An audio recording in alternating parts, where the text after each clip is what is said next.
on.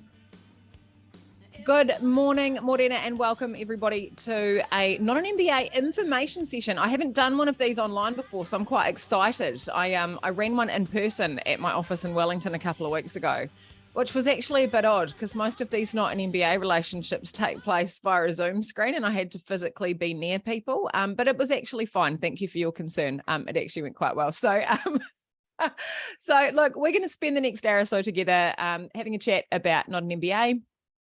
Hopefully you are here because you have some interest in the program, or maybe you have seen it across your social media feeds or online and you've wondered what that's about.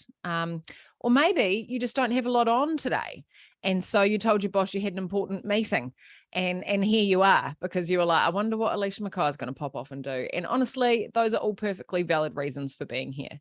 I'm very excited to see that not only do we have a bunch of you here who are interested in naMBA, but we've also got some of our distinguished alumni who have joined us today, because I always think that it is more useful to ask questions of people who've done it than anything else, and that I'm only going to be able to tell you things based on my perspective as the teacher, but actually I don't actually know what it's like to be a Not An MBA student, so I can't tell you. But we do have here today, just looking around the Zoom gallery, we've got Hamish, we've got Kalena, we've got Oliver, we've got Chris. I thought I saw Chris. There he is. All right. So we've actually got a bunch of our alumni with us today who've been through various cohorts of the Not An MBA program. Oliver, it is actually worth saying, because I've just spotted his face, was one of our OGs. He was one of the very original naMBA students, which it is worth saying means that he really was quite willing to be a guinea pig and took a massive risk, because there was no social proof of this program at that point in time. So I've got a real soft spot in my heart for, I think there was originally 30 that came on the first intake, knowing how hard they must have had to petition their employers to be able to attend this course with absolutely no social proof behind it. I have a lot of respect for that. All right, so why don't you jump in the chat box, because this is my favorite thing for us to be using, by the way. We want this to be running as often as possible. And tell me what's really pissing you off at work right now, because I don't think it's helpful to start our day with lots of positive information. Why don't we kick off by saying what's frustrating us at the moment? Go ahead and chuck that in the chat box.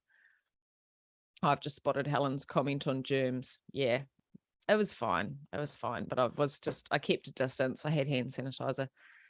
All right, so Diane is currently frustrated by being in the weeds. I feel that. I've had a week of that myself. Oliver, broken systems, 100%. That is my absolute rant this week. I'm ranting about that on every available platform. Lack of clarity, and then followed by lack of clear direction. I'm sensing a theme. Yeah, what do you want from me?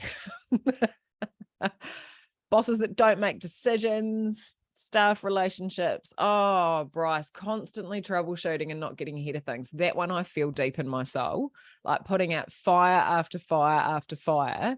Greg McKeown, in his book Essentialism, uses a phrase that I probably think about twice a day, where he talks about this feeling of being overwhelmed but underutilized.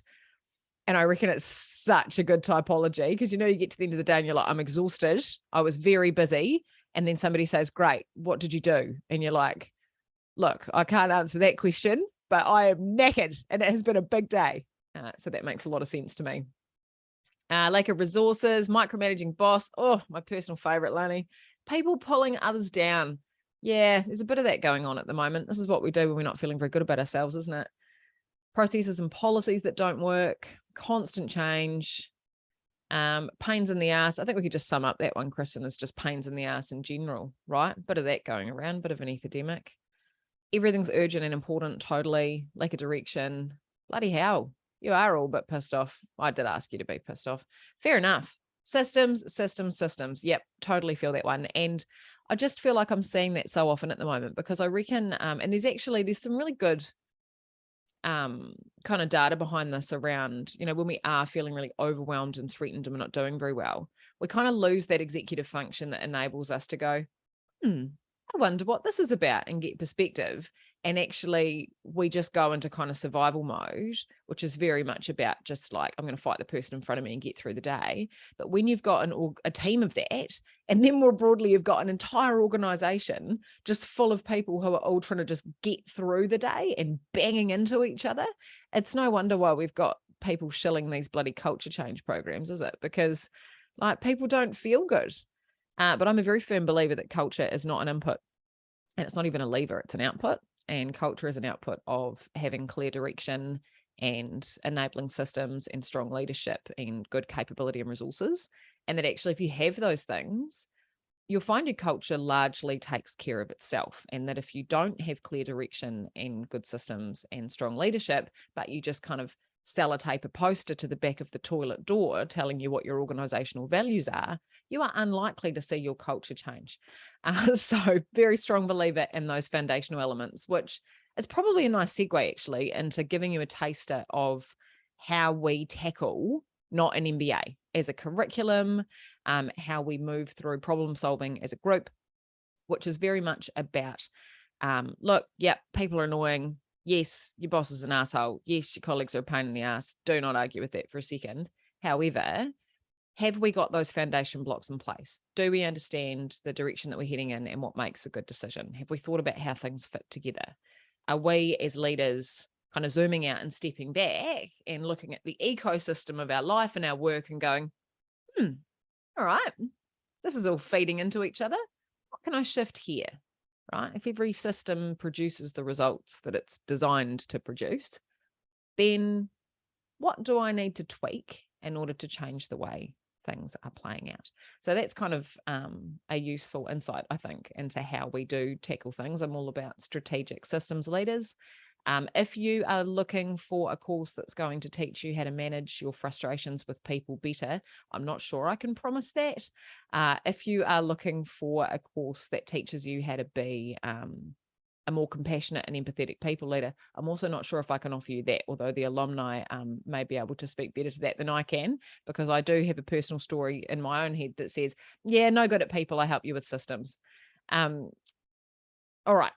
So what we're going to do over the next little while in here is we're going to cover off some content stuff. So what do we learn on naMBA? We're going to talk about some community stuff. What's it like to be part of a Not An MBA cohort? What kind of relationships do you form? How does that work? We're going to talk about the course format, how it works, and what the kind of logic is behind the way that we've structured Not An MBA. And then we're going to talk a bit about change. So what are the impacts or the changes or the shifts that you can expect to get as a result of coming? Because while coming is intrinsically valuable, I do believe, I also think that unless you can point to something after 8 weeks that's different about you and the way you're working, it was probably a waste of your time. And I think that should be the test for all development, actually. And I know that I myself have been on so many different courses and to different seminars and conferences where I feel very head noddy in the room. I'm like, yes. Yes. But if you asked me 2 weeks later what I had done differently or what had stuck with me or how my life was different, I may not be able to answer that question. So my goal as your kind of facilitator through the Not An MBA program is to make sure that you pop out the other end going, I'm so glad I did that because now I can see, which is, I think, a useful goal to have. All right, I'm going to test something because this is more like for my interest than anything else. I'm just going to chuck a poll up because I've noticed a trend with the sort of people who are attracted to the Not An MBA program. And I want to test whether or not this is science or just Alicia McKay science.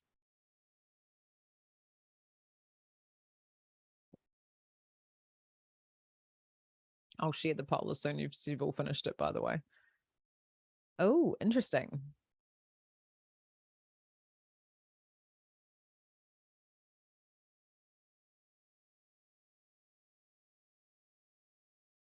So I'm not sure whether this is a vibe I put out into the world, but I do seem to attract people who are in some kind of transition or liminal space, people who are feeling a sense of restlessness or discomfort with where they're currently at and how they're currently working and living, or people who are thinking about doing something differently, or people who have done something differently and are now going, what have I done? That kind of transition point seems to be a really common theme in the students that are attracted to Not An MBA. And a particular version of that, which seems quite common, is people who have either reached a senior leadership position or can see that that's coming and are now going, if I can't keep going the way I am, like I've got this far, being a really hard worker and a really high performer and a really clever person and really all the things that I am, I've gotten this far. I cannot see how I can scale this any further without burning myself out.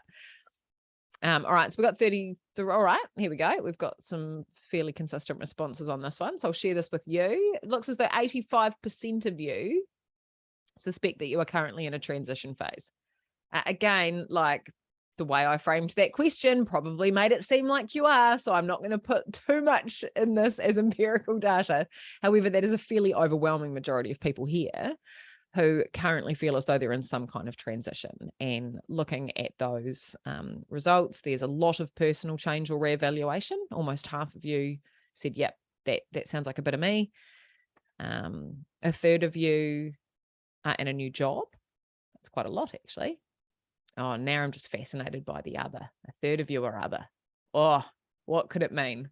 All right, so there's a lot of you who currently feel as though you're in some kind of transition. And I mean, I guess in some ways that's almost a null and void question, isn't it? Because living is being in some kind of transition. So there is definitely a bit of that. But I think some transitions are more significant than others. And the ones that are hard to deal with on your own are the ones where you've reached the limitations of your own abilities, where you can see that what you are doing and what you know and what your skill set is and what makes you great is not going to get you out of this one. And I think that's the hard bit is for me, my personal version of that is if I just work harder, things will be better. Like if I just work longer and harder, I will get through this. And as I'm sure some of you personally understand, that is quite flawed logic. That does have a fairly definite ceiling and eventually will, kill you. So that's cool. So look, throwing the floor open to my alumni, my wonderful alumni, who of you would have identified with being in a transition when you came toward naMBA, and what did that look like? Just feel free to stick a hand up and I'll call to you. I like how you've just actually stuck your hands up, Chris and Hamish. Like that actually does work on the Zoom thing now too. Like if you hold it for long enough, if you've got that enabled, it sets off your hand raise. It's quite good. Oliver, what was your transition? Mine was a change of field. So I'd been working as a manager, managing a bunch of scientists and engineers, and found myself shifting sideways into IT and information and data management, which meant that I actually didn't, for the first time, I didn't share the same educational and career background as all the people I was working with. So that was my big transition.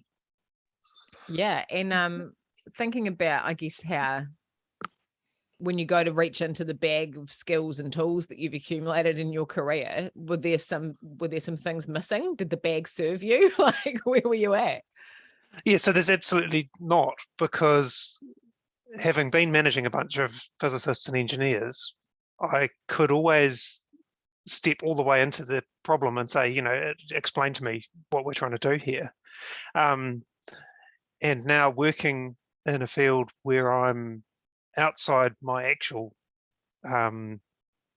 technical skill set, I can't jump all the way into the problem without having to go and spend a week learning how to do it. So it's quite a different situation. Yeah, totally. Thank you for sharing that. What about you, Kalena? What was your transition stage about? So I had spent 16 years working for the same company in various different roles. I'd kind of thought, actually, it's probably time that I need to just I felt like I'd sort of just been flying by the seat of my pants, essentially, for the last 16 years. And I needed to test my own ability. So I'd already accepted another role, still within the same industry, but quite a different role within that, as a people leader. And I guess I came to naMBA because I wanted to have a little bit more of, what am I trying to say?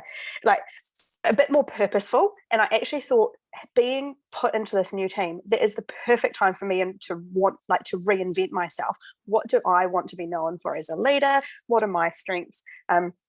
Actually got a shitload more out of it than just that, but I definitely got what I was looking for as well. And it's a perfect opportunity. New team, new people. Who do I want to be? What do I want to be known for? It's like when you start a new school as a kid, and you're like, should I get an accent? Like, I could completely change my style. I can be anything. It is also worth pointing out for Kalena in particular that during her NAMBA journey, she got about halfway through, and then not only had she clocked her new job, she got promoted into an even bigger one. So congratulations to Kalena on that one. What I do want to start tracking the data for with Not An MBA is how many people quit their job, change their job, get promoted, or get a pay rise. Because I reckon there's a really interesting spread across every cohort. There's always a couple of people that are like go and petition for what they're worth and either get a promotion or a pay rise. And there's always a couple of people, and I don't put this on the packet, who realize that no, they really do want to leave their shitty job, and they do. And I obviously cannot put that on the brochure, because what employer is going to pay for their employee to realize they're being like crap, treated like crap, and leave? But there is always a couple. And so it is, I think it would be interesting to track those outcomes and see, a year on what happens. And actually we've got our first alumni dinner next month, where it's been a year since our first batch of students came through. And so I will be able to at least anecdotally probe some of the longer term impacts of going through the NAMBA development experience. Chris, what was your transition, mate? Yeah, I think knowing that I always wanted to be, to lead people, to lead teams, to ultimately progress in the industry and in businesses. When you ask people the question, what's the difference between my job and your job? Oh, it's more high level. Oh yeah, cool. What else? Oh, it's more strategic. Oh yeah, cool. What does that mean?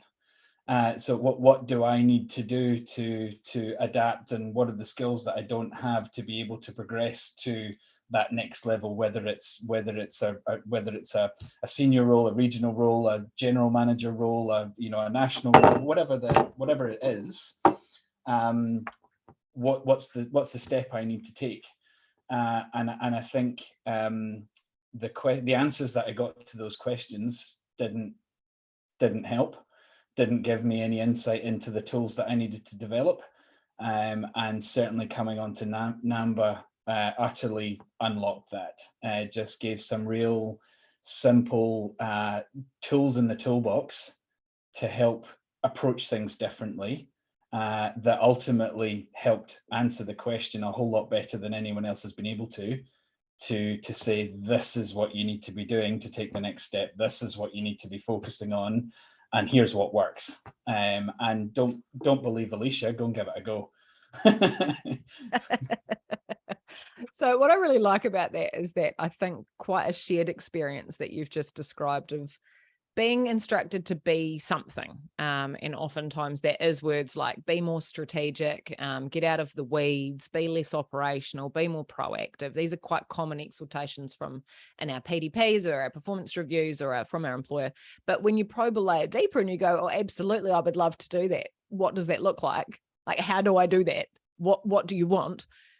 Often you're met with crickets, because people don't really know what that means or what that looks like, do they? We definitely know that's what we want. But in a kind of development environment where actually these are skills, the skills we talk about in NAMBA are things that generally are untaught, at least in a traditional development environment. And so a lot of leaders are really brilliant subject matter experts who've got a lot of people leadership expertise, who may have done the deep dive that now seems to be some kind of mandatory psychometric requirement for being on a leadership team, where you have to talk about your childhood trauma and conceptualize yourself as an acronym or a bird or something. So people have kind of gone through those traditional versions of trying to understand what they want, but things like decision making and complex problem solving, working as part of a system or an organization, thinking strategically about the future, long-term decisions, that kind of stuff. We kind of treat those as intuitive skills or inherent skills. And so an interesting quandary that I've watched with some senior leaders I've worked with over time is that there is an assumption that they are in their job now because they have good judgment, whatever that means, because they have good judgment, or they are strategic, or they are something. And so at that point, it's kind of too late to ask and go, oh, sorry, what is that? Like, what does that mean? And when you tell me you want me to be less, oh, there you go, the Zoom thing works. See my hands up. How good is that? When you tell me you want me to be less operational, what do I get to stop doing? Because you're telling me that, but you're not telling me what I can stop. And so that particular frustration, I think, that comes from a lack of specific instruction, we do need something to bridge that gap. And I think traditionally, the way we bridge that gap is in this kind of black market economy of mentorship and alliances in the workplace, or people we know that have been there before, who can tell us on the quiet what that's actually meant for them in a way that perhaps they can't do in your performance evaluation. But if you catch them after 2 drinks on a Thursday night, they'll be like, honestly, here's how it plays out. And I don't think that's fair. I think that kind of black market economy of survival tips for senior leadership is not what we deserve, when actually we're being asked to do something, we're being paid to do something, and we're not being enabled to do it.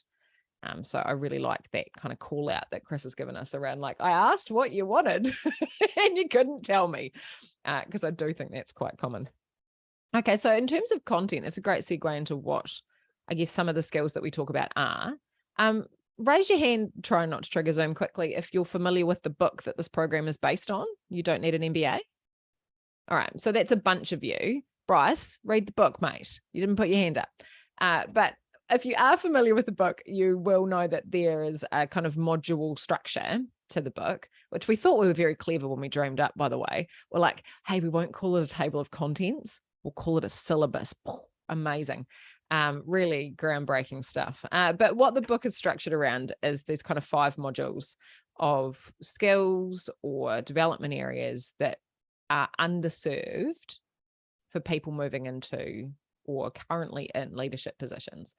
And so those kind of 5 skills you are presented as a wheel, not just because that it's aesthetically pleasing, but because that that middle piece, which we call flexibility, but I do want to be clear, you can sub in a bunch of other very trendy words in there that will do mostly the same job. So if you want to talk about versatility or agility, that's perfectly fine. But the idea of this is that there is this kind of core sense of self and core agency and set of skills that it doesn't matter how well you develop from a technical sense or from a capability sense if you get stuck there.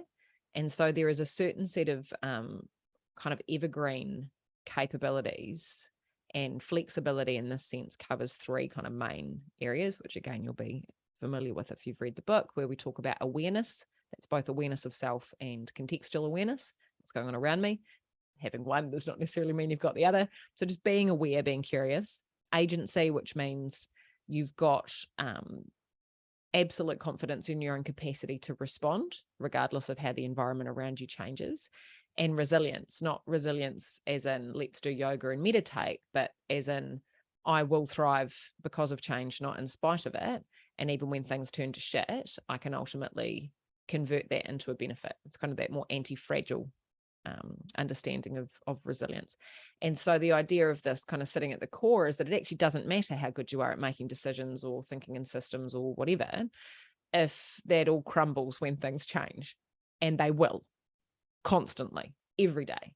And so we're constantly being asked in positions of leadership to be aware and to take agency and to be resilient in challenging situations. And we can't decide our way out of that. We can't perform our way out of that. It's outside of our control. And so there's this lovely kind of tension between going, actually, I've got absolute agency and control and self-efficacy over how we respond to my life. And also, I have no idea what's going to happen. So much of it has nothing to do with me. And so it's this both egoed and egoless conception of what it means to show up as a leader. But then beyond that, we kind of recognize that if we've got that core and we're always working on that core, and actually before I go any further on that one, it is worth saying that that's a job that's never done. It's a bit like mental health. You can't clock it. You can't be like, wicked, I'm so glad I'm flexible and resilient and versatile now. Bam, finished with that. I'm going to rock on and do other things now. That is something that you have to decide to do every day. And it's something that's particularly difficult, interestingly enough, when you have some position of power or status or leadership. And so whether that's in your community or your family or your workplace, when you assume a position and have a platform, people stop telling you the truth because it becomes career limiting or dangerous for them to do so. And so in the early days of your career, you get a lot of feedback, right? You get a lot of constructive feedback, which is great because it helps you grow. And like, you're like, all right, I know my place. Like, I'll learn, I'll be better, and off you go. But over time, as you kind of track up the ranks, you are less and less likely to receive that kind of open and honest feedback unless you actively search for it and covet it.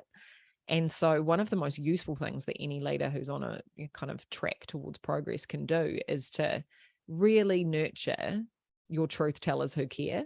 And it might be that you've got them in a professional setting, and it might be that you've got them in a personal setting. I've got a best mate who fulfills that job for me admirably, who is just constantly going, Alicia, you're back on your bullshit, like, stop.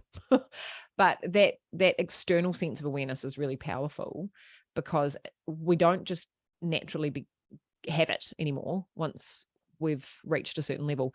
And we also lose the capacity to do that internally. And it's not because we are egotistical and arrogant and narcissistic, although we are, all of us, to at least some extent, but actually because we are creating this self-fulfilling, self-proving prophecy for ourselves, because what we're doing is working. Like, we've gotten this far. And so the behavior that we are exhibiting and the thoughts that we're having and the choices we're making have, by and large, worked. And so the brain, because it's like pretty complicated, but also not that complicated, goes, cool, I'll do more of this. Like, it's working for me. I'm getting a wee dopamine hit every time I work a bit harder or, zoom in and save the day, or, say contentious things in meetings, or shut up in meetings, whatever it is I'm choosing to do, it's working for me. So I'm going to keep doing it. And this kind of cocktail of declining levels of both self-awareness and external awareness is why you wind up working for people where you're like, how can you not see why everyone hates you? And how do you have this job? And that's how that happens. And so that sense of awareness, unless we actively, continuously, intentionally cultivate it, and we're always looking for ways to be wrong, figure out what's really going on, ask better questions, not take things at face value, that won't just continue on its own. We do have to do that. And so the reason that flexibility sits in the middle of that wheel is because that is just the single most critical kind of core skill that without it, everything else falls apart, or at least has limited life. And also because it's such an everyday job. And so we spend the first couple of modules or couple of sprints inside naMBA really pulling and stretching at that in different ways. How do we get new perspectives? How do we challenge things we've been thinking? What have we changed our mind about? What else might we need to change our mind about? Who are we? Are we happy with that? What have we relied on up until now? Is that what we want to keep doing? From there, we kind of move through those 4 key capability areas around, I have to change this diagram. It upsets me every day. It should say how you think, not what you think. And it doesn't. But it is very much about how you think, right? So decisions are less about the outcome, less about what was it that we decided to do, and actually more about the stuff we don't get taught, which is, what is the process for making a good decision? Like, how does that work? How do things fit together? How do we know that we're making decisions at the right level? How do we know that we're making them with the right time horizon? How do we know that they fit into the context that we're working and living in? And how do we do that well? Even if our decisions don't go well, how do we know that we used a good process? Because actually that is the marker of a good decision. And again, unless you are maybe a policy analyst who did get a bit of this, maybe stretching a little bit, who's used to kind of sorting through material facts, we don't really get an education in decisions. We're just expected to somehow figure them out, which I think is super unhelpful. So there's that kind of decision capability in there. We look at systems, which I think is my favorite module, actually, which is, but by some margin, come to think of it. And it's funny because in the curriculum, I actually say in the video that was the hardest part of the curriculum for me to film. I had 2 or 3 good goes at trying to get my mouth around it. Like, I'd done an all right job in the book, but when I came to explain it with a flip chart in my mouth, I kept tripping up. I was really angry about it. I hated this module, and it's now my favorite. Because it is the curliest, it is the hardest one. It's where we go, all right, we've got a lot of problems. Congratulations. We're always going to have plenty of them. But what are they really about? What lies underneath that?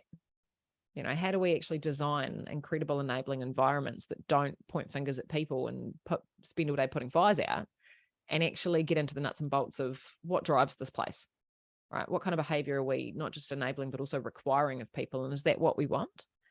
And, to kind of make my point earlier about the posters sellotaped onto the back of the toilet door, I think one of the things that frustrates me the most about modern working environment is when we are asking things of people that they physically cannot do, or that in order to fulfill them, they would have to go against the system that they work in.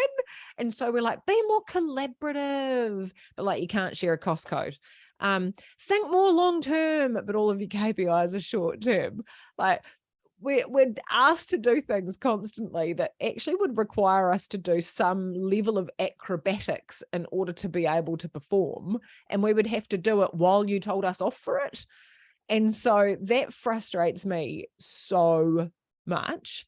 And I think that the number one leadership ability, really, if I just had to pick one that I was like, if you just learn this one, just dial in for this one, it would be that one. It would be going, no, don't take your problems at face value, and don't expect people to perform inside a system that's literally throttling them back, that says, we're going to deliver community good, but requires 27 forms, 3 consultations, 8 committees, and some kind of RFP process to do that. Like, we are building systems that actively disincentivize our target behavior and outcomes.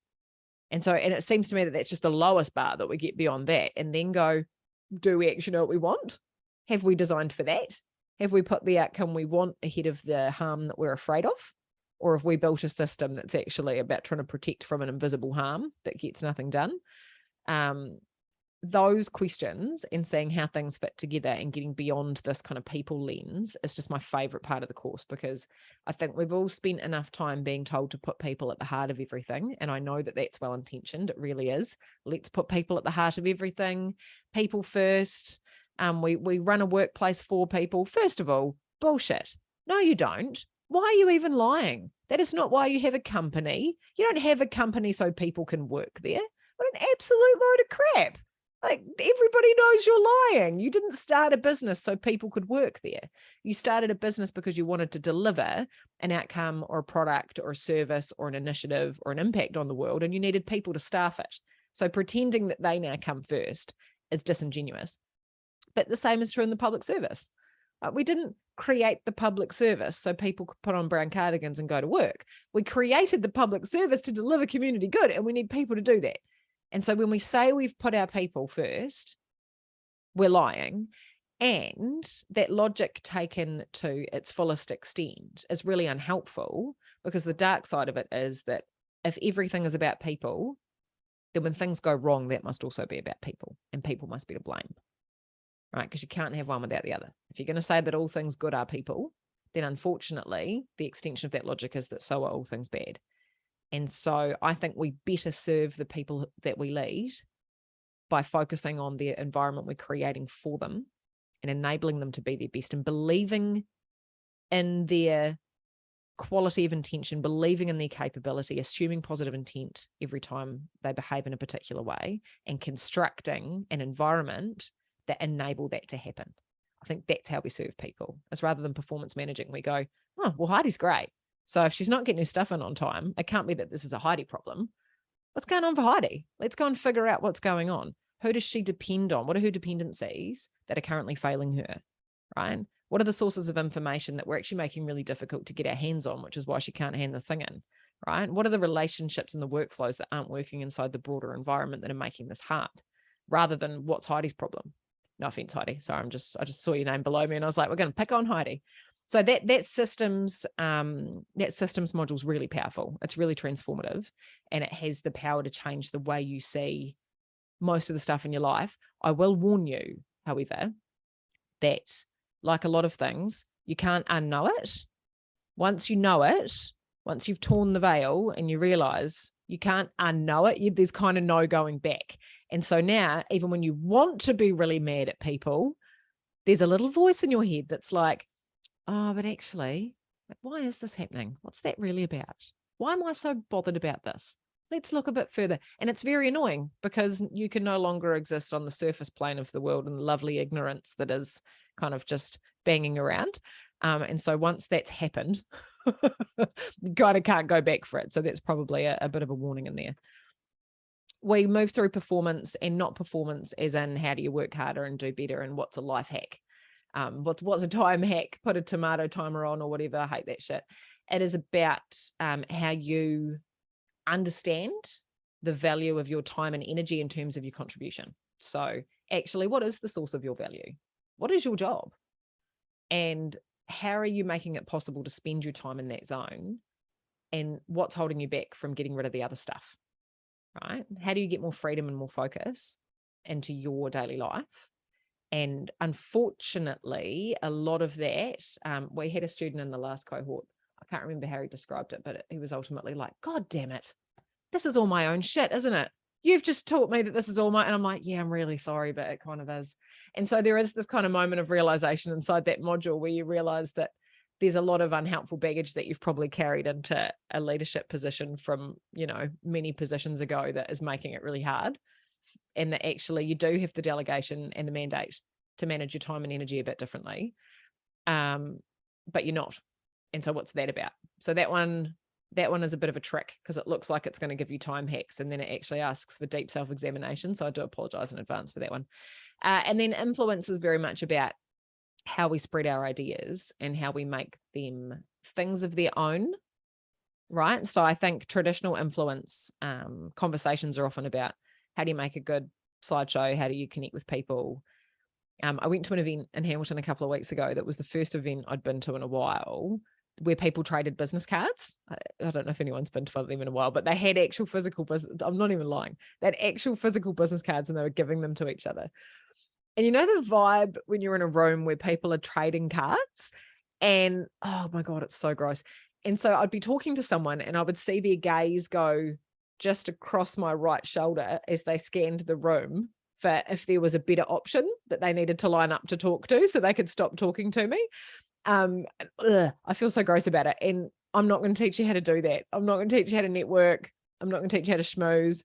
My favorite part of that particular event, which still happens to me quite a bit, is that a lot of the people I spoke to didn't know why I was at a special table or who I was. And so because it was a female entrepreneurship event, I assumed they thought I was just some bird with like a makeup business or something. And so people were quite, not rude to me, but just mildly dismissive. Like, what do you do, love? And then when I took the stage as the guest speaker to give everybody a serve about female in business, there was I think a bit of like, oh, and so the way people talk to me before I get on the stage and afterwards, it's always a bit of a giggle to watch that shift. But anyway, I'm not going to teach you how to do any of that. What we do talk about is how you build trust and relationships and reputation and integrity, about how you can either get behind a movement that exists or have the confidence to kick off your own, and what it means to bring an idea into the world and let it kind of grow wings. And it's really cool. We have we now have, Oliver, we didn't have this in your cohort. What we have now, which I'm really excited about for this particular module, is we have a guest speaker who comes in and explains it much better than I do. We have a leadership communication expert who comes in, does a really neat session with our naMBA students around how you build a reputation, how you interrogate what influence looks like for you. And it is very cool. Hamish, what do you remember from that session? Because he's great, right? Yeah, I definitely enjoyed that. There's quite a few takeaways in my final presentation around that. And I actually, Chris did a really good final assignment where he used Menti, and I did the same thing. I did a presentation to my leadership team, and I chucked a couple of cheeky culture questions in there off the back of that. So yeah, it was really good. Love that. That is so good. And actually that does remind me, thank you, that I do have a poll for this one, because I reckon out of those 5, it's really interesting to see where you think your kind of one is. So when I was speaking, every one of you would have had a different experience in the last 15 minutes while I ran through that diagram, right? Some of you would be like quite smug about parts of it and a little bit nervous about others. And you did not all just have the same experience in the last 20 minutes. I said the same stuff and you all heard completely different things. So it's always fascinating to see how that plays out. And I'll share the results of this poll shortly to see what that looks like. Interestingly, so far, none of you think that you need to work on flexibility. So I don't know if that's a complete lack of self-awareness or the truth, but I like it. We've got about half of you responded. I'll give you another few seconds and then I'll just rock on.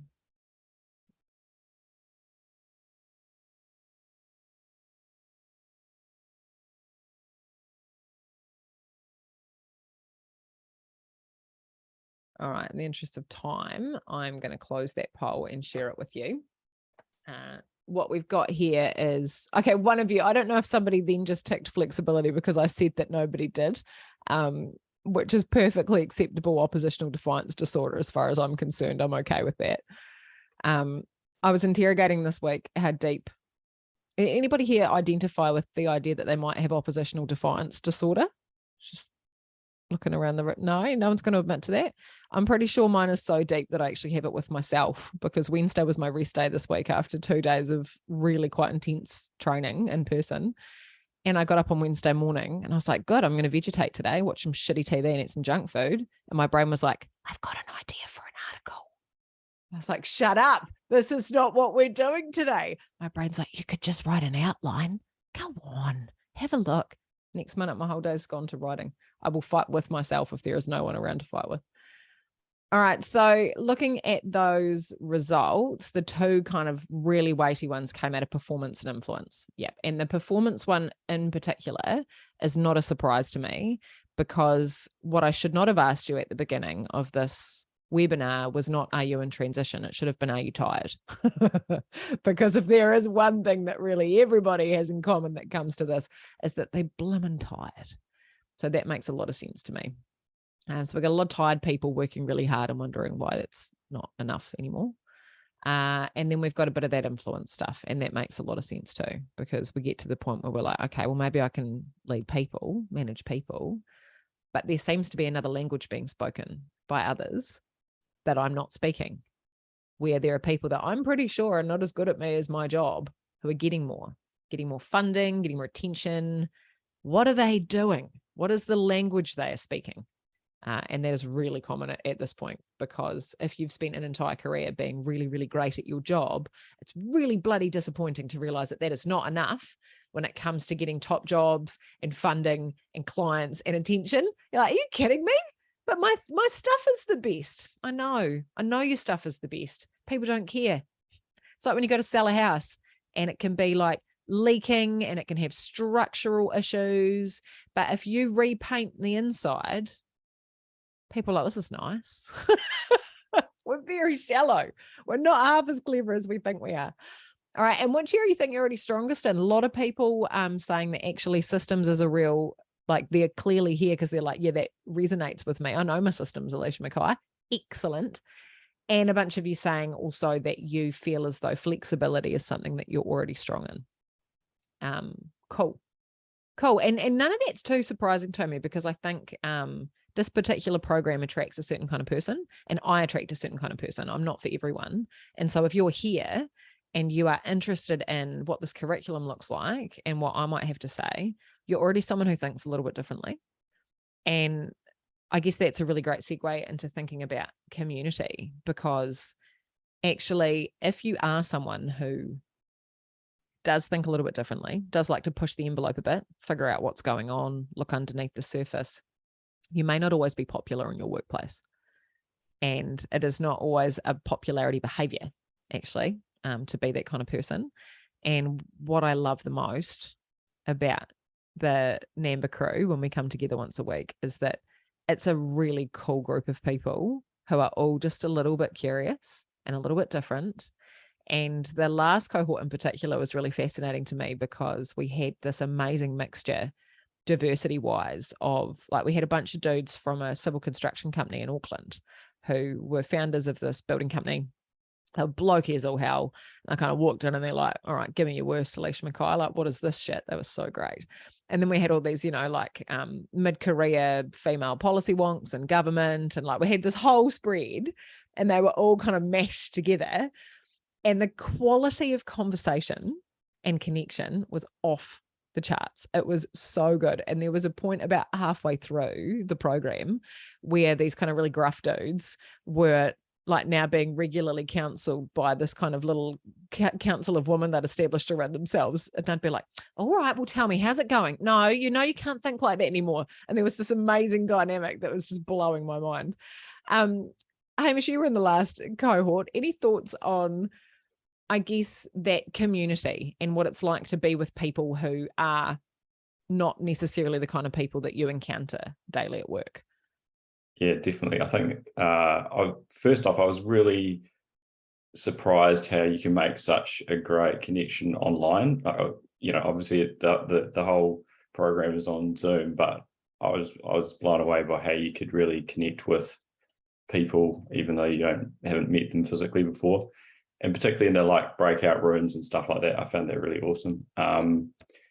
Yeah, I actually saw Rob last week in person. So I've seen one person from the course in person. So that's cool. He literally works around the corner, which is kind of random. So yeah, I think it was really awesome. Just, I think people were from different, you know, career backgrounds, but actually we all had very similar problems and very similar challenges and very similar things that we wanted to discuss and talk about. So yeah, massive bonus or benefit of the course was that connection that you're able to foster with, you know, basically a bunch of random people, but there was that common thread. So yeah, it was awesome. Yeah, I love that. And I think your group in particular was an example of that, because I've never had such diversity in professional sense before in terms of sector.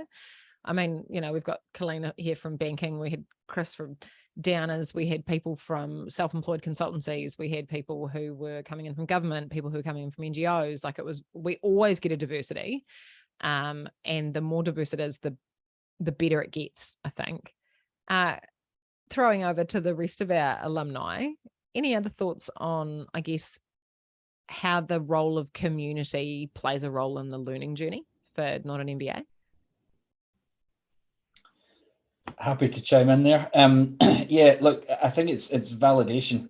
You're not alone. You know, there is an entire group of people sitting there thinking, am I the only one? And you very quickly realize, no, you're not. And it's very much a safe space for diversity. In fact, Alicia goes out of her way to encourage it and tap into those that have got something completely left field. That's right field, left field, completely left field, and be brave, because actually when you're brave and you speak that thing out, the number of people in the call, in the session, that will put their hands up, connect with you, and then you unlock this level of conversation that you just didn't realize was possible. Like Hamish was saying, it's crazy to think that you can have that level of connection with individuals through pixels on a screen. The reality is it's about the conversation, it's about the life journey, it's about your own personal experiences, what that's meant to you, having the courage to share it, and then witness the connection that you get with all of the individuals on the call. It's pretty special. It's pretty unusual, but it's pretty special is how I would describe it. I really love that. I was going through last night some of the exit interviews that hadn't made it onto the internet yet. And I have a YouTube playlist actually, which I'll share with you all at the end, which has got a bunch of just exit interviews with NAMBA students on their way out. But one of them had a student in there who was saying, which was, I think, one of my favorite interviews, basically how cynical she was about the course before she came in and how she was converted by then. And she was saying, oh, Alicia was telling us on the first sprint, oh, here are your new friends, you're going to be friends. And I was like, whatever, I don't need more friends. I already have this great networking group. I don't need to come to some online thing. And none of these people are like me anyway. And just how delighted she wasn't being wrong.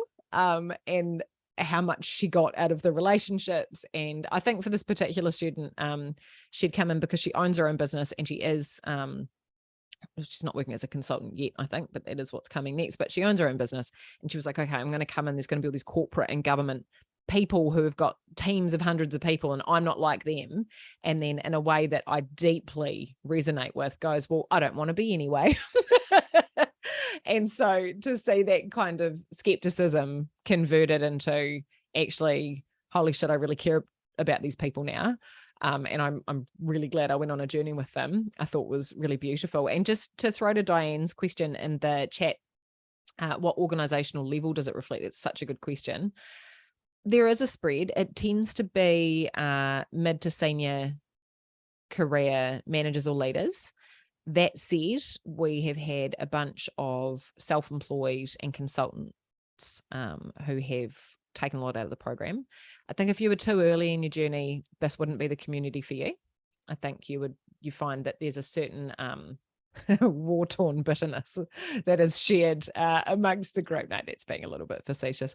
But I think that if you don't have any mandate or delegation or autonomy inside your role, it's not that the content in the community won't be valuable for you. It's that you will be deeply, deeply frustrated by an inability to do anything with it. And so there is an assumption in there that you do have the capacity to manage your own time and calendar, that you do have responsibility and autonomy for the way work is done in your area. And that doesn't necessarily mean leading a large team. It may not even mean that you've got people leadership. I think there's so many varieties of leadership, whether it's change leadership or thought leadership or people leadership or systems leadership. I don't think the size of your team necessarily correlates with the level of leadership that you have attained or will attain. But there is definitely an assumption of autonomy and seniority that I think if you didn't have any, would make this a deeply upsetting yet aspirational learning experience. One thing that I do find really challenging in this leadership space, and I really avoided using this word for a while until I found out that it was the easiest way to sell programs and books. And then I was like, fine, I am going to use it, but I'm still very suspicious of it, is that it does fit into this kind of broader professional narrative, which is very limiting, where we've decided that the ticket to promotion and the marker of professional success is to no longer do what you love and instead to manage other people who now do that job. And it's very weird. It's like, you're a very, very good accountant. You're the best accountant we've ever had. Stop accounting and instead be in charge of these accountants. And there's so many things that's weird about that. One of them is, hey, that thing you love, do it less if you want to earn more money. The second thing that's weird about it is an assumption that being good at something somehow translates into being a good leader or enabler of people who do that thing, because I don't think that's a natural progression. And I think the third thing that's really frustrating about it is that there doesn't seem to be a really good, reliable progression pathway for people who don't want that, right? For those of us who don't want to lead large teams, self-included, you have to opt out, or if you're in government, hope that you can get one of those really coveted chief advisor positions that there's only like 8 of them and you wait until someone dies before someone else gets one, which is just, it's a very limiting way of looking at the way that you can progress. And so that one actually really frustrates me. And it's an idea that I would like to throw out actually to the naMBA community and go, well, does it have to be like this? And when you are looking at the progression pathways for your people or for your organization, actually is people leadership the be all and end all? And is that a good option for a lot of people? And is it fair that in order to achieve status and promotion and financial reward, that's the price you have to pay for it? Because I don't necessarily think it is. So that was a long answer to that question, Diane, but hopefully that was helpful. All right, so we've talked about content, we've talked about community. Course format is probably another interesting one. Why don't I stop talking for a minute, because I've been talking for quite a while. Kalena, can you describe the format of the course? How does one move through Not an MBA? So every week we had was it a 3-hour, no, it was 3 hours. Yeah, I don't think it was 4 hours. Some days it did feel a little bit like 4 hours, I'll be honest. There was just a lot of information. But it was really easy to follow. So we had our 3-hourly weekly catch up. Alicia's really good at keeping everyone engaged and kind of mixing it up between her talking. We watched some really beneficial YouTube videos and some really hilarious YouTube videos that I'm still showing around, about the ship. And a lot of, like Hamish talked about, like those breakout rooms and being able to break down and talk about everyone's different interpretations of what has been said and how we've found the last couple of weeks was really, really beneficial. We had a weekly assignment that reflected what we'd learned and showed how we put it into practice. We would also make sure that on our weekly sessions, we were able to talk about that amongst our groups, because we all interpreted the assignments completely differently. And it was always open to you how you presented that. Some people were love it, like a really long PowerPoint. Some weeks my life just got chaotic and I would deliver like a 2-minute video that I recorded in the car. So it's really up to you, and you get out of it what you put into the assignment. So if you're having a really shitty week, it's okay to put in what you can give for that week. It's not like university where it has to be this exact format and this many words and then you're going to get your mark and you need to have this to progress. It was more about the discussion and the learning and what you'd taken out of it each week, which was really awesome. That was a great summary. And I loved your car videos, by the way. When you stopped making PowerPoints and you were like, I don't have time for this shit, I'm just going to tell you what happened today. I was so here for that. And so the kind of the more complete list, I guess, of how we kind of move through this this process is that the course is structured in a way that what we're trying to do is to ensure that your learning happens mostly on your own. At least that's not the right word, not learning. Your consumption of content happens in your own time in a way that works for you. So we've got that kind of flipped classroom model of the video curriculum where we've got short videos that you watch a few of each week, and it's relevant to the module, which links to the module that's in the book, and also to the theme of that week's learning sprint, and that you do that as and when you can. And that by taking the consumption of content out of the together space, we free up our learning sprints for discussion and debate and interaction and practice and trying and talking about it. And that it is true that you get out what you put in, because if you don't watch your videos and you don't read your book and you don't know what we're on about, you will not get as much out of the learning sprints. It's kind of that simple. Like, my approach to this one is really like, you're adults, so like get your shit together. And if you really want to get something out of this, then watch your stuff. I just saw your hand up, Hamish. Yeah, I was going to chime in on that one, Alicia. I definitely found the assignments, like, you really get the most value if you look at yourself in the mirror and ask yourself some tough questions. Obviously, not every assignment's going to be like that, but I certainly got the most when I really sort of challenged myself to kind of, really look deep into the mirror and kind of get my head around what was driving some of these things. So yeah, encourage everyone that if they do go on the course to really try and look in the mirror. I think we've just terrified a lot of people here. Oh no, we've got people who are like, I've got to go.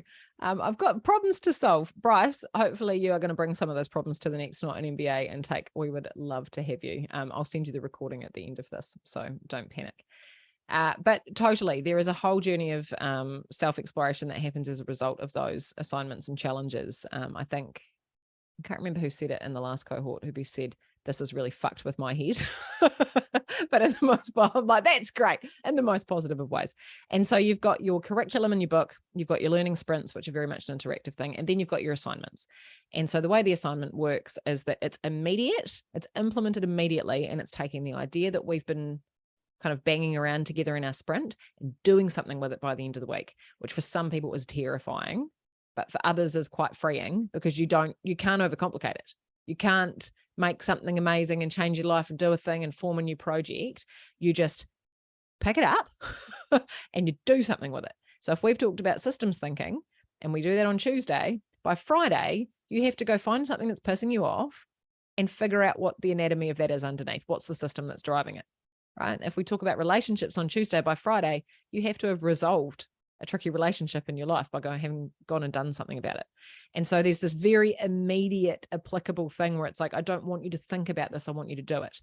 And I strongly, strongly believe as a very core philosophy that change is not as well as it's instead of, and that if completing your assignments and being involved in naMBA is adding a large extra time load to your life, you're doing it wrong, because what we're trying to do is change what we're already doing, not add something on top of it. And so your assignments, well, some of them do take some effort. I'm not going to be dishonest about that. And especially the final one, which terrifies the hell out of everyone. And I haven't really figured out whether the right thing to do is to tell everybody about it ahead of time or spring it on them later. But I don't know. But basically the final assignment is a showcase presentation where people come and there's a few people out of the group selected for the main stage, and everybody else presents in breakout rooms to each other. And it's a showcase of either a leadership movement that you want to lead, or a summary of what you've taken out of naMBA and how it's changed and what you're going to do next. And like, it's really cool. And some people hear that and go, I can't wait to make mine. And others are like, I'm not doing that course. So I haven't figured out whether the right thing to do is to make that clear. What do you reckon, actually? Kalena, should I just keep my mouth shut about that, or does that scare you off? Oh, it probably might have. But in saying that, having been through it, you really only share the point that you're comfortable with. But by that point in the course, you know, I found it actually a lot easier being vulnerable with this group of people and sharing things that I'd been thinking about myself and about the people around me, more so than I wanted to share that like with my husband. So, you know, partly because he works in the same company as me, so that is sometimes a little bit awkward. But that, you know, the community gives you that, you know, that it's okay to share and everyone is there to support you. So yes, at the beginning, it would have been really scary if you told us at the beginning, but by the end, you know, I knew whatever I had to share and whatever I'd come to the conclusion about my leadership journey, everyone was there to support me. So it was fine. Oh, I love that. And just quickly before I throw it to Oliver, I do want to reinforce what Kalena said around, yes, assignments are discussed and shared openly with the group. However, I don't share those on your behalf. You share those, and you share them to the level that you're comfortable at. And so before we head into a breakout room or have a discussion, the briefing is always share what you feel comfortable with, because some people try and resolve like a whole bunch of shit as part of this course that there is no way should be discussed with strangers on the internet. And so those people are encouraged to share at a level that they're comfortable with and disclose, yep, I gave this a go this week and it worked or it didn't. And some people go, okay, look at my stuff. And you get a spread in each room, and that's totally fine. No one for a second is going to ask you to do something that you are not comfortable with. There is a strong level of self-determination about what that engagement looks like. Oliver? Part of the deal with the assignments, as far as them being a daunting thing to do or not, is that in fact they're given the level that you're at before you turn up to this course, they're things you ought to be doing anyway. So a lot of them are work that you actually have to do in order to make any progress with your actual job description. So yeah, I certainly found that I could put things in there. You know, what's the relationship you need to work out this week? Oh, this is a relationship with someone at work that I actually need to work out in order to make any bloody progress. So it was, you know, it's not extra work, as you said. It's actually the work that you ought to be doing. And the same for the final one. Yeah. Should be doing this anyway, mate. That is great. Chris? Yeah, just to I guess just off the back of Oliver's comment, yeah, it's when you're presented with the assignment, you can make it really easy for yourself by asking the question, how is this relative in my current week, in my current day, in my current relationships? Because if you can use something that's fresh and in front of you now that you can refer or relate in the assignment, it makes it so much easier to get it done and turn it over. It's yeah, absolutely. But I guess one comment I just wanted to make was create space for this. You know, it's you know, you're not just investing the money. The money's actually, you forget about the money because of the value you get out of this. But you do need to create space. You've got to. I'm so glad that ahead of the course I went into my calendar and blocked out big chunks of time to prepare for this, and it made me say no to a lot of things. Because if you don't create space, you won't get the value out of it that you deserve. And that's in your evenings and weekends as well, when you work through the online content and the preparation stuff ahead of the session. You know, I had a conversation with my wife and I said, if I'm going to do this course, then I'm going to need a couple of evenings and probably a chunk of time at the weekend. Can you support me with that? Yes, no problem. So it dealt with 8 weeks of difficult conversations around how I prioritize my time in one conversation. And same with a work perspective as well. Tell your colleagues, tell your teammates, tell your direct reports. When I block my calendar out on a Tuesday morning for 4 hours because I want half an hour before and I want half an hour afterwards, I'm off limits. You know, respect that space, respect that time, and you will get so much more out of it when you do that. So yeah, really encourage you to respect the time and protect the time. I think that's a really powerful message. And it's interesting to me that after a while, NAMBA time or NAMBering becomes a bit of a meme where people try to keep it. They do everything they can to keep it. They're like, if I've managed to keep a half day in my calendar every week for the last 8 weeks and nobody's died, surely I can keep this time. And I don't yet know. I do have to test how well that's gone for people that have tried to protect their NAMBA time going forward. But one of the most common resolutions of people who finish the course is that they want to protect that half day. And actually, that's probably a really useful qualifier, thinking about Diane's question earlier, to work out whether NAMBA is the right fit for you at this point in your journey, is if you have no ability or capacity to secure half a day a week of time for your development, if you're not at a stage where that's a decision that you're able to make or feed into, then you probably shouldn't. So it's probably actually a really good qualifier, as if you can make the time, you should do the course. If you can't make the time, you should either leave your job or maybe it's not quite time for you yet. And I think I do also want to make the point that I'm not saying that as a challenge, because I had the most amazing chick come to this Not An MBA info session we had in Wellington a couple of weeks ago, which honestly got totally derailed by Brian Tamaki and his merry band of cool guys bloody taking over Parliament, but that's fine. And she was like, yeah, no, and I am currently doing my MBA and I've just started a new senior strategy position. And I've actually just gone back to work after maternity leave. My second baby's 3 months old. My husband's at home. And I was like, why are you here? Could you just have a bath, please? Like, this is not. And she's like, no, but I really feel like if I make the space for it, I'm going to get more out of it. And so that is not, for all of you high performing time squashers out there, a challenge to go, can you squeeze another half day into your week? Stop it. Go for a walk, please. Have a bath if that is you. Like, please do not squeeze in more than you need to. All right. And some great chat in the chat box there. Oliver's moved his to Fridays, which is a good day to have it. And that is a good day to have it. I do mine on Wednesdays. All right. Do you have okay, so intake in October? Yes, Tony, we've got October the 18th is the next intake for Not An MBA. It's the final one for 2022. And I remember it because it's my daughter's birthday. Yes. The next one after that is likely to be in February 23. We've not confirmed 2023 dates yet. I'm trying to decide whether there is going to be 2 or 3 or 4 intakes next year. We've been running on a 3 intakes a year kind of belief since the inception of the program. And what I'm trying to understand, having now done it enough times, is what's the optimal group size? How much time do I need between to think about tweaking the program? How many weeks of my year do I want to be NAMBering? And those kind of decisions. So there'll be between 2 and 4 intakes next year, maybe 2, maybe 4. I have to sit down and work that out, but I would say it is likely to be February 2023, which is when this year's one was for the next one. But October is certainly still available at the moment and winds up, I guess, toward the end of the year, which is one of my favorite ways of kind of closing out a year. How many per intake, Rosalie? So far we've had between about 25 and 35 in each intake. I do expect that to be a bit higher this time, mostly because we're starting to get that momentum. So I guess I talked about earlier how Oliver was one of our OGs and one of the original people that took a massive punt on being part of something new.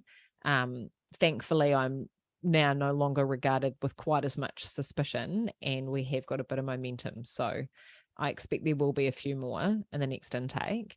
Working out where to cap that, I guess, is the interesting question. I suspect that beyond 50, things change in terms of dynamic. And it's really important to me to keep the community dynamic that all of our alumni have talked about today, that they experience, where they do feel connected to the people they learn with. And you end up in a logistical challenge of thinking out how you split that out once you get beyond about 50 people. So I've had 65 on a version of this course that I run in-house, and definitely saying that there's not the same level of personal connection. I think those numbers can work quite well internally when you're all coming from a similar backdrop, but if what you want is that real diversity of connection and relationship, then I suspect that we probably want to top out about 50 people. So I am quite conscious of that. Are most of the participants leading teams or wanting to lead teams? Most of them are actually, Claire. I don't think you need to be, but I think most of them are. So we've got a few exceptions, and people have gone in and out. So we've had people leave employment to go and become, say, freelancers or consultants or contractors while they're on naMBA. We actually have also had a couple of people go in the opposite direction. So you'll see in the YouTube playlist, we've got Guy Beatson, who was independently consulting for some time. And toward the end of his naMBA journey was like, I actually do really want to be in an organization again, and has gone back into a senior role at the Institute of Directors. So most of the participants are leading teams or wanting to, but I don't think that's a necessary prerequisite for the kind of leadership that we talk about at Not An MBA. I think it's probably more a sign that that's what we have decided to put the word leader on for the most part. All right, so let's throw the floor open to any Q&A. Please feel free to raise your hand if you'd like to ask a question, with your face in your mouth, but otherwise, please feel free to use the chat box. Thank you, Mana. I've sort of had people drop off over the last 15 minutes, as often happens, because you're like, I've taken my hour and I've got another back-to-back. I've got to run. And I'm very conscious of that. And so what I will be doing at the close of this webinar is making the recording available, not just to you all, but to the other 60 people who signed up and didn't come, as is always the way. I'm actually quite impressed with 27. We had 87 registrants. So I don't know how many of you run online events, but 27 out of 87 is actually pretty good. Online stuff is weird, man. Oh, okay, cool. Question for alumni. This is great from Rosalie. What has been the feedback from employers after your participation in the course? That is a top-notch question, by the way. Who wants to tackle that?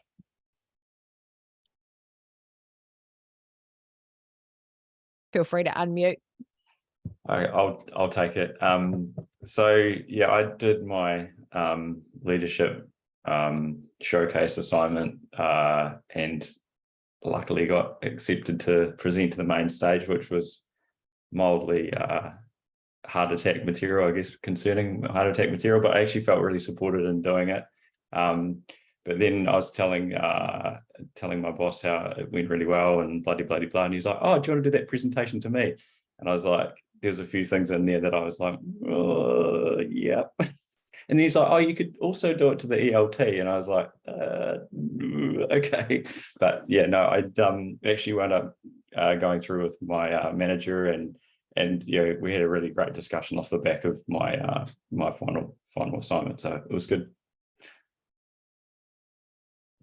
That's so good. And actually, I was just thinking, Rosalie, there's a video I'll send you the link to. I think it's Sarah Manley, who was also one of our OGs, who does this great explanation in her video of how her EA was like, you are so much better now. And the feedback she had from her EA being like, God, it's nice to have you out of the bullshit and doing your actual job. Please keep doing this. And it is a very lovely story of perhaps not an employer commenting, but someone around you going, this is better, keep it up. Which I quite liked. Now, I know, Chris, that you had a bit of a reputation for bursting out of your naMBA room on a Tuesday. Can you tell me a bit about that? Yeah. I think one of the most common bits of feedback has been, why are you asking so many more questions now? You're not answering the questions we're asking, you're asking us questions.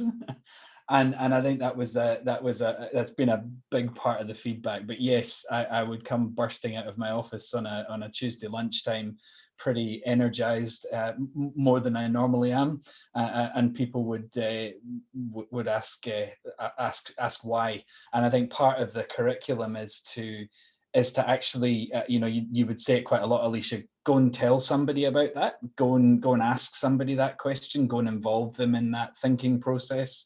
And yeah, it's just really it's taken my engagement levels with my leadership team to another level. They can see a change in me that's they're now asking, well, what's that? I want to be involved in that. And it's pretty cool to be able to impart some of that to them and allow them to then take their own journey as well. So it's pretty awesome.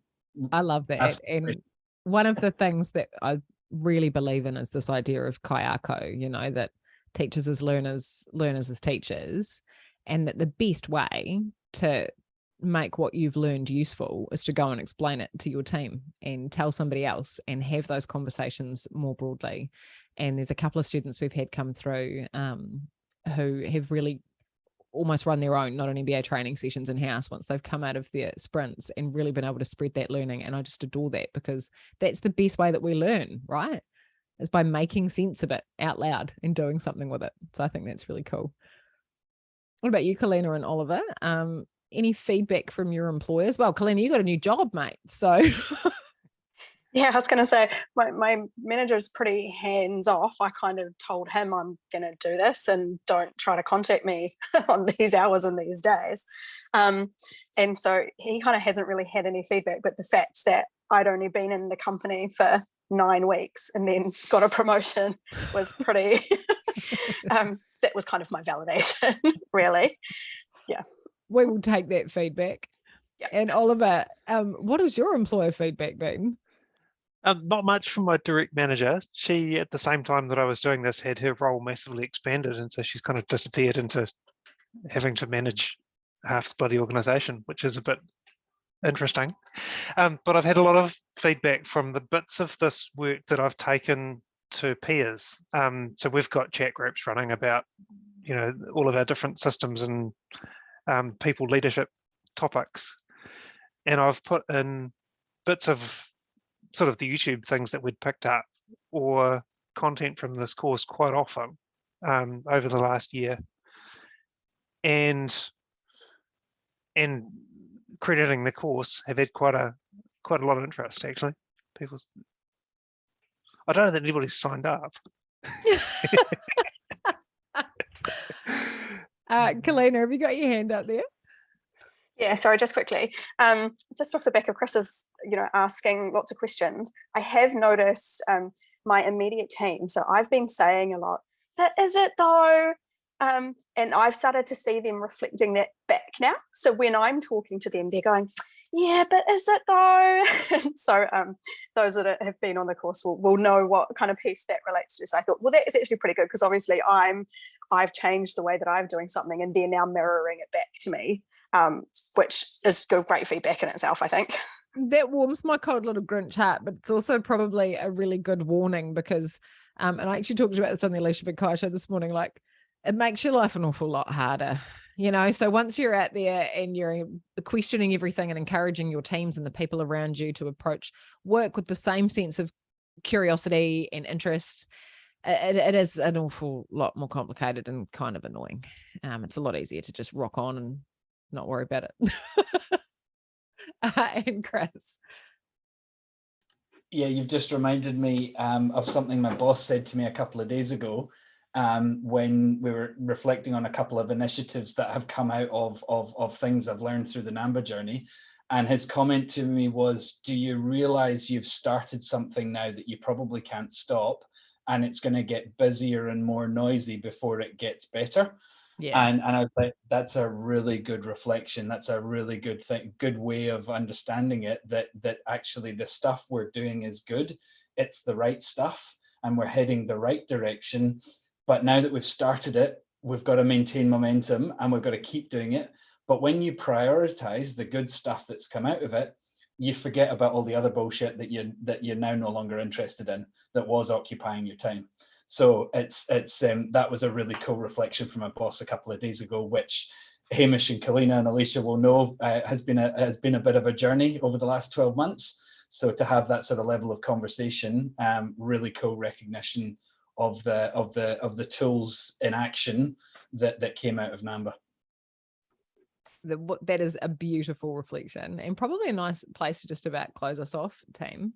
In terms of logistical questions, you should be able to find everything you need in your syllabus, but the basic information is the course runs for 8 weeks.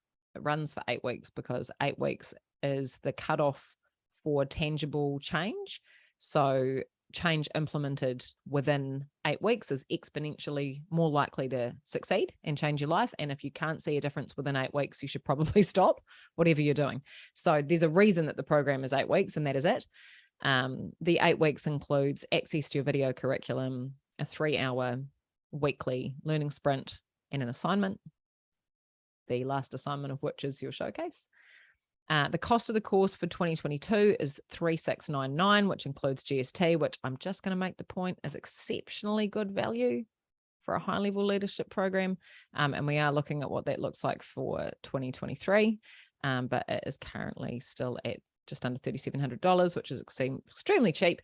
But also we have got invoicing options for, and actually what the team put together earlier in the year, which is like my favorite thing we've done for this enrollment process this year, is you can request a template to put to your boss as an email to send to your boss for your professional development. So to send with the invoice, it goes, hey boss, here's why I want to do this and why it's going to be so great for me. So I will send that out at the close of this webinar, because that has been exceptionally useful for people. Do you need money from your boss? Here's how to ask for it. So we have a couple of different payment options on that one, but we're looking at 8 weeks, just under $4,000, about half a day a week's worth of effort. And you really get out as much as you put in. But as the alumni who have come along to talk to you today have demonstrated, this is a program that is not for everyone. It's not your traditional leadership program, but it does have the potential to really transform the way you think about the way you work and the way you live. But that once you do that, you can't put it back in the box. So it is a risk that you take. Look, thank you so much all for coming along today. And a huge thank you to Oliver, Kalena, Hamish, and Chris for coming along as alumni to answer your questions and to contribute. It is so much more useful for people than to just hear a long Alicia McKay sales pitch or whatever. So I really like that. Thank you to all of you for taking the time out of your day to come along today. I know it's not easy to scratch that out in between back-to-backs. And you've all stayed tuned, and I will be sending out the recording of this so you can go back. If you have weird and wonderful questions that come to you later, do just pop them through via email and I will do my best to answer them. But most of all, like, good on you for looking for new ways to think and do differently. Like, even if NAMBA's not the right option for you, the fact that you're out there, you're interested, you're looking, you're finding new ways of thinking about work, and you're open to new ideas is a really excellent sign, and something that I hope your employers are grateful for, because not everybody thinks that way. All right, everybody, go and have a wonderful Friday. Thank you for your time. Ka kite. Bye. Bye.